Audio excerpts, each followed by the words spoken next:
Okay, we'll see if this works. I've had people ask for video. I've had people ask for audio. I've had people ask for both. Well, right now, I am in a time crunch. Why, you ask? Because, well, I am. I did not allow myself enough time to rest after being in bed for 6 days, vomiting and being in severe muscle spasms. My body, you don't see anything, not that it would matter, but my body was in severe spasm. So for those of you that aren't watching the video, I just turned my back. Oh, by the way, I'm in the shower. And I turned my back so no one could see anything. So that's where I am at the moment. I didn't allow my body enough time to rest, but I felt so good. I had endorphins. That's what it is. I had endorphins just running through my body. That's what happens to me. After I get a good adjustment, whether it's fascially or in my spine, like right now, I can tell because I did a little bit more than I should have. I tried to do the trash. I did, but I couldn't lift it out completely. But it stunk to high heavens, and you know that's what you have to get it out. And something had leaked. I learned that sweet potatoes, after cooked, build they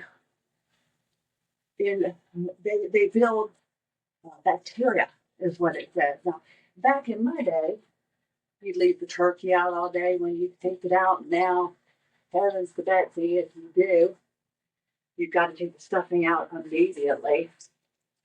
And that's about the only thing. I think I finally convinced my husband that you're not supposed to defrost hamburger and meat and stuff outside in the sun because that's not good. So, well, lesson learned.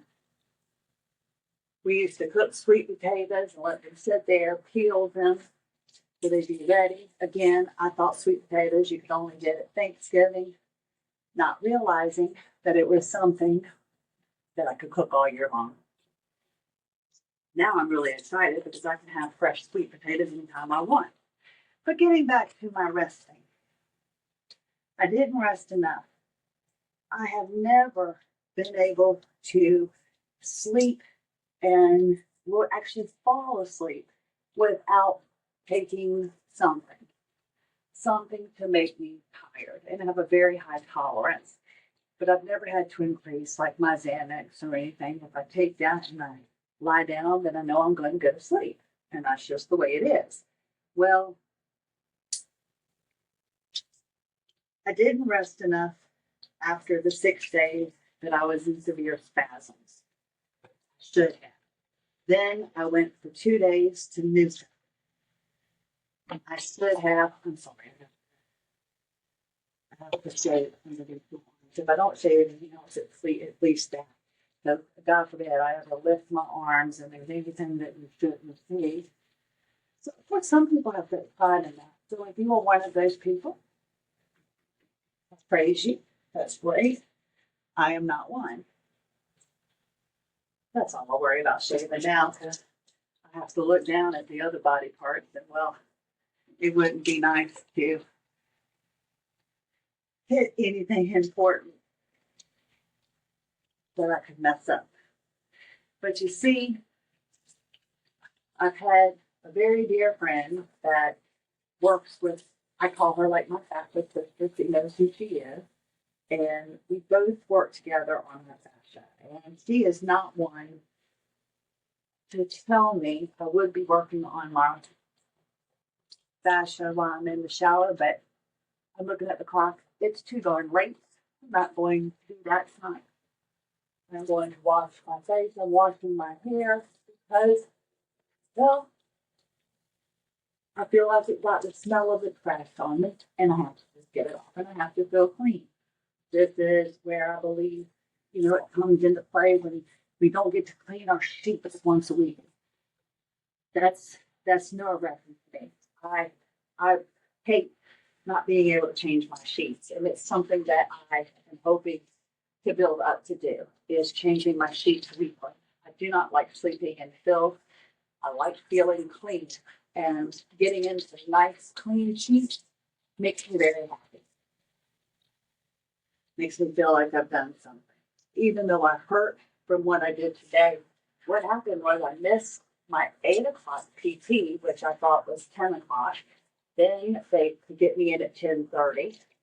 I slept right through that. I was finally going to get my second hair appointment that I had scheduled on a Monday that I missed. I was in the hospital last time, and this time I was just out of it. I went back to sleep pretty much all of Saturday, all of Sunday. I was able to get up and be with my son and stuff like that, but I didn't rest the way I should have. So every day I was playing catch up, not respecting what my body has been through. My body didn't get like this overnight. That's for daggone sure. And you know that. And now that I go back and look at it, I can tell things like the fungus that was under my nail bed that I thought was a fungus. It actually wasn't. It was a precursor for something with this illness, and I forget exactly what it was. But I was discussing this with someone else, and they were experiencing what I had experienced that I went through on my own, which was my fingernail lifting off in the cuticle on one side, because I refused to let my nails go. It's like on my hair, I plan on keeping my hair past my draw line. That's just the way I want to it. I like my hair long, but I want it flat. Again, God just didn't see my request on that. So whichever person you choose to believe in, whatever belief you choose to believe in, nobody hurt me on my hair. Of course, there's more important things in the world than worry about my hair. But for me at the moment, my hair. But after talking with this woman and realizing what had happened to her, it was happening on her toenail. And it was a matter of something that had caused it. It was EDS related. And I would have lost my fingernail listening to the doctors, but instead I soaked my fingernail every daggone day in hydrogen peroxide and sat there and pulled stuff out of it every day until it eventually grew out. So I'm not really sure what it was, and I hope that was nasty enough for you and maybe that made sense. But when I go back and look at it, I can see things that were all precursors. Okay, now the shower's getting too hot and I'm starting to feel the effects of the hot water.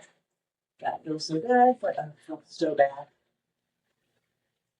So, I put in my Turby Twist, put on my Turby Twist. But the thing is, when I can go back and look at it, and I hear you, Emma.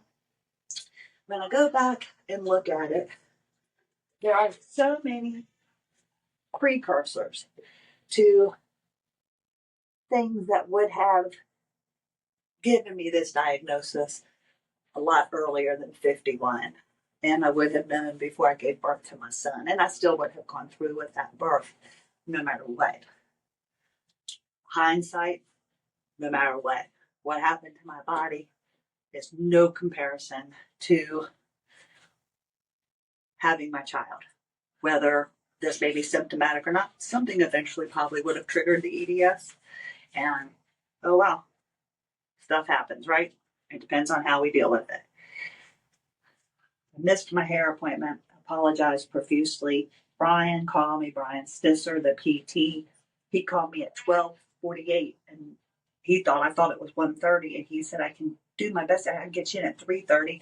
And I said, I will try, because I was grateful that he was willing to see me, because no other PT has given a rat's patootie. They have only just blown me off. And he wasn't blowing me off. He was trying to help me. But they couldn't get me in last week, which is fine. But I realized NUCA is what I needed at the time, not PT. And a lot of people are like, oh, well, how do you decide what? And are you giving up another? Okay, Emma, are you giving up one modality? Yeah, looks real pretty. And as I step out the shower, and then I grab the hair that was left behind me. Okay, don't like that. Anyway, if I don't change modalities, I only add. I will stop something if it doesn't work. And I'm willing to give pretty much anything I can a shot as long as ooh, I don't want to do that in case the towel. Uh-huh. So my whole thing is I'm willing to give things a shot. I normally don't follow what the doctors say, but I'm like, if I am willing to give your modality or your ideas a shot, I would appreciate. Oh, and if we're saying that, I guess are we looking like that? That looks normal to me, but coming to find out after I look at all these pictures everybody puts in, that's not normal for you to be able to. I could do lots of things with my thumb when I'm holding my phone because it goes all the way across the palm. They're not supposed to do that, evidently. But I'm a rebel. So there you go, Emma. Gotta let you out. So getting back to the modalities. Let me get dressed real fast. I started off with fascial remodeling. I believe that is where that's what's given me my abilities back. I do not believe if I started with fascial counterstrain that I would have taken to the fascial counterstrain as quickly as I did had we not already gone through and taken the fascial adhesions out. I truly believe that. After I have experienced each modality, I can safely say that, yeah, I don't think I would be able to be as far along if I started with IMT or started with fascial counterstrain. I really don't. I don't know which way this is supposed to go now. Okay. Ooh, sorry. See, don't do video for a reason. But I put my neck collar back on. Why? Because I've been up for a while and I can tell that my neck is wanting to move a little bit. And I respect that. I respect the fact that my body doesn't want to be where the doctors are putting it, and that's improper position, at least Dr. Packer and the PTs. Working on my spine at the tailbone affected the tension at my neck. Imagine if you have fascial adhesions all over your body and they're pulling and you can't decipher where they're coming from. That's where a lot of us are. A lot of us are, now it's time to go start the laundry. A lot of us are at that point that we can't pinpoint where the pain is. We can't pinpoint where the pain is because it's pulling from everywhere. Well, now that I have been getting rid of the pulling whoops, gotta walk down the stairs, be very careful. When you get rid of the pulling, the areas that are